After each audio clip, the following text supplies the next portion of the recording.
श्री कृष्ण कहते हैं, यदि आप क्रोध के एक क्षण में धैर्य रखते हैं तो आप 100 दिन के दुख और पश्चाताप से बच जाएंगे।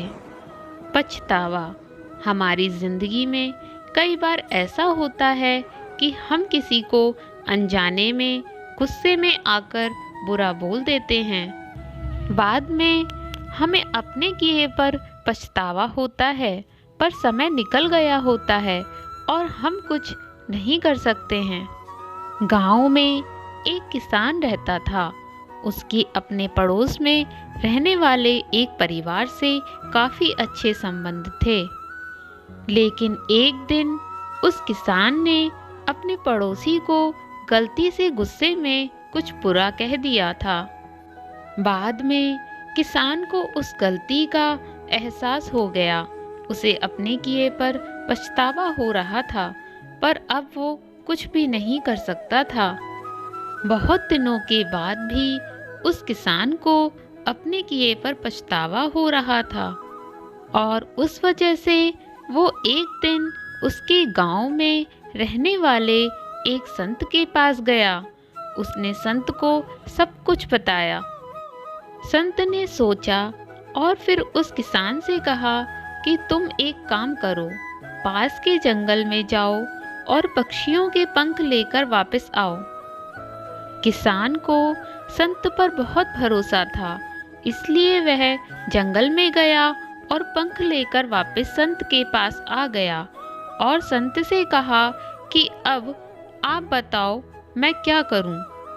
संत ने किसान से कहा कि अब तुम्हारे गांव की बस्ती में एक ऊंची हवेली है, उस हवेली की छत पर जाकर इस पंख को हवा में जाने दो। किसान ने बिल्कुल ऐसा ही किया। उस पंख को हवा में जाने दिया और बाद में संत से पूछा कि अब मैं क्या करूं। संत ने किसान से कहा कि अब तुम उस पंख को वापस लाओ। किसान पंख खोजने के लिए सड़कों पर गया, लेकिन वह पंखों को वापस नहीं ला पाया। वह निराश हो गया और वापस संत के पास गया और उसने संत से कहा कि मुझे माफ़ कर दो, मैं ये पंख वापस नहीं ला पाया। संत ने उसको समझाया और कहा कि जैसे तुम ये पंख को वापस नहीं ला सके, वैसे ही तुम अपने बोले हुए शब्द को भी वापस नहीं ले सकते हो। इसलिए तुम्हें कुछ भी बोलने से पहले सोचना चाहिए। किसान ने संत से कहा कि तो फिर अब मैं क्या करूं जिससे मुझे शांति मिले। संत ने कहा कि तुम्हें अपने किए पर पछतावा हो रहा है और तुम्हारा दिल भी साफ है, इसलिए तुम अब पूरी तरह से अपराध बोझ से मुक्त हो गए हो। तुमने अपना अपराध भगवान के सामने रख दिया है और अब तुम अपना मन दूसरे काम में लगा सकते हो।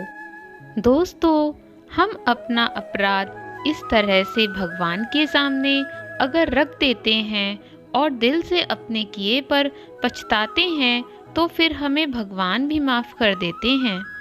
तो दोस्तों, आपको यह कहानी कैसी लगी कमेंट करके ज़रूर बताएं और इसी तरह की नई नई कहानियों को सुनने के लिए हमारे चैनल ज्ञान संपदा को सब्सक्राइब करें।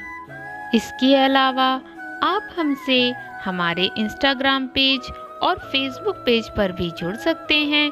लिंक डिस्क्रिप्शन बॉक्स में दिया गया है, जाकर फॉलो कीजिए। कहानी में अंत तक बने रहने के लिए आप सभी का धन्यवाद। जय श्री कृष्णा दोस्तों, फिर मिलते हैं किसी नई कहानी के साथ। तब तक के लिए हमारे चैनल ज्ञान संपदा को लाइक करें, सब्सक्राइब करें, शेयर करें और कमेंट करें। धन्यवाद।